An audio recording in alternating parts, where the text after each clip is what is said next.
নমস্কাৰ বন্ধুসকল, আশা কৰিছো আপোনালোক ভালে আছে। বহাগৰ বতৰ আৰু এইকেইদিন হয়তো আপোনালোক সকলোৱে পৰিয়ালৰ মাজতে আছে, পৰিয়ালৰ লগতে সময় অতিবাহিত কৰিছে আৰু পৰিয়ালৰ মাজত থাকি হয়তো এইকেইদিন সকলোৱে আনন্দ উপভোগ কৰিছে। বহাগ আহিলে ভালো লাগে, বেয়াও লাগে।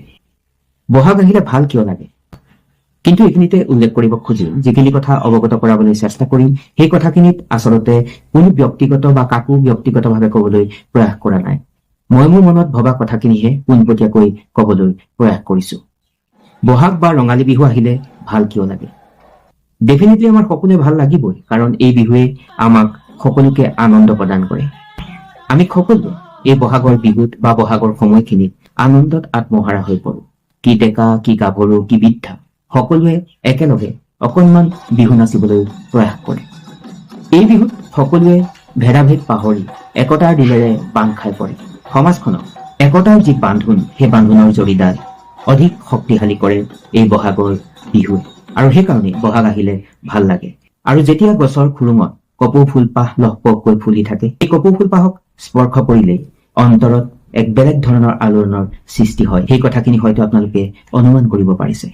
ইয়াৰ উপৰিও চৌপাশৰ কথাটো আছেই, এটা চিৰসেউজীয়া পৰিৱেশে বিৰাজ কৰে, আৰু সেই চিৰসেউজীয়া পৰিৱেশে আমাৰ মনবিলাককো এক সুকীয়া মাত্ৰা প্ৰদান কৰে। অসমীয়া জাতিৰ আয়ুস ৰেখা বাপতি সাহোন ৰঙালী বিহু আহিলে বেয়া কিয় লাগে? এই ৰঙালী বিহুত ৰং ৰহইচ কৰাৰ কাৰণে আচলতে বিভিন্ন ধৰণৰ বিহু সন্মিলনবিলাক অনুষ্ঠিত কৰা হয়, আৰু এই বিহু সন্মিলনৰ নামত বহু টকা খৰচ কৰে সেই কমিটিবিলাকে। কিন্তু এই আপাহতে মই এটা কথা ক'ব বিচাৰিম যে যিবিলাক আচলতে বিহু সন্মিলন অনুষ্ঠিত কৰা হয়, যিসকল বিষয়ববীয়াই ইয়াৰ বাবে গুৰু দায়িত্ব পালন কৰে, তেওঁলোকক কৃতজ্ঞতা জ্ঞাপন কৰিছো, তেওঁলোকক শ্ৰদ্ধা নিবেদন কৰিছো, কাৰণ এই কাৰ্যই আচলতে আমাৰ যি ৰঙালী বিহু বাপতি সাহোন ৰঙালী বিহুটোৰ যি মান আৰু মৰ্যাদা ধৰি ৰখাত সহায় কৰে। আৰু যদি তেওঁলোকে এনেকুৱা ধৰণৰ বিহু সন্মিলনবিলাক অনুষ্ঠিত কৰিবলৈ তেওঁলোকৰ যাৱতীয় কাৰ্যব্যৱস্থা গ্ৰহণ নকৰিব, তেতিয়া হয়তো আমাৰ বিহুৰ যি মান বা অস্তিত্ব হয়তো অনাগত দিনত নাইকিয়া হৈ যাব পাৰে।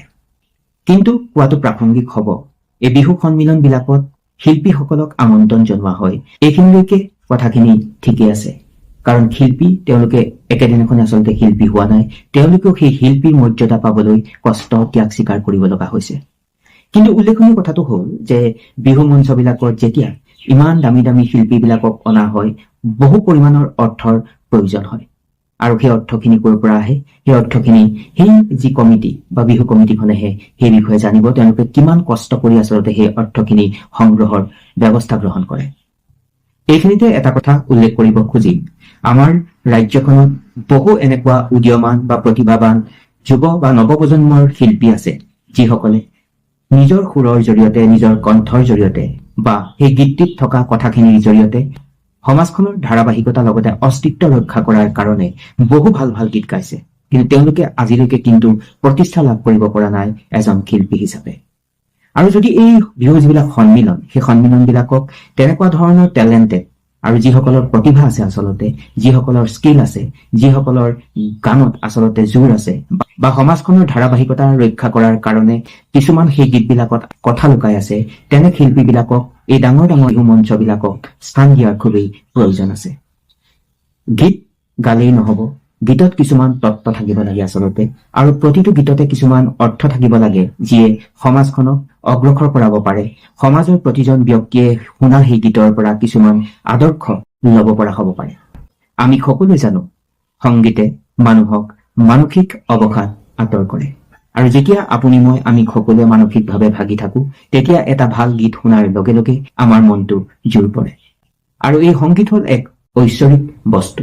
বহাগৰ বেয়া লগা দিশটোৰ কথা মই এইকাৰণে উনুকিয়ালো যে আজিৰ সময়তো বহু এনেকুৱা ধৰণৰ নৱপ্ৰজন্মৰ শিল্পী আছে, যিসকলে বহু কষ্ট কৰিছে, বহুত ধুনীয়া ধুনীয়া আচলতে গীত পৰিৱেশন কৰিছে, যিবিলাক গীতত অৰ্থ আছে, তত্ত্ব আছে, আৰু সেই তত্ত্ববিলাক গধুৰ। গতিকে তেনেকুৱা ধৰণৰ শিল্পীবিলাকক বিহু মঞ্চবিলাকত স্থান দিয়াৰ খুবেই প্ৰয়োজন আছে, যিয়ে নেকি সংগীতৰ পথাৰখনৰ খুৰীয়া যাত্ৰাৰ যি ধাৰাবাহিকতা, সেই ধাৰাবাহিকতা ৰক্ষা কৰাত সুবিধা প্ৰদান কৰিব। পুনৰবাৰ মই ক'ব খুজিম, মই যিখিনি কথা ক'বলৈ প্ৰয়াস কৰিলো, ব্যক্তিগতভাৱে মই কথাখিনি কাকো উদ্দেশ্যি আচলতে ক'বলৈ প্ৰয়াস কৰা নাই। মই মোৰ মনৰ দিগন্তত উন্মেষ হোৱা কথাখিনিহে ক'বলৈ প্ৰয়াস কৰিছো। গতিকে এইখিনি আছিল কথা। আপোনালোকে সকলোৱে হয়তো আনন্দৰ মাজেৰে এইকেইদিন সময় অতিবাহিত কৰিছে। অসমীয়াৰ নতুন বছৰ বহাগ মাহ আৰম্ভ হৈছে। আৰু অনাগত এই বছৰটিয়ে যাতে সকলোলৈকে লৈ আহক সুখ শান্তি আৰু সমৃদ্ধিৰ বতৰা। প্ৰতিটো ক্ষণ উজ্বলি উঠক। আপোনালোকৰ মনৰ যি কামনা সেই কামনাবিলাক বাস্তৱত ৰূপায়ণ হওক তাৰ কামনাৰে সামৰিছো। নমস্কাৰ।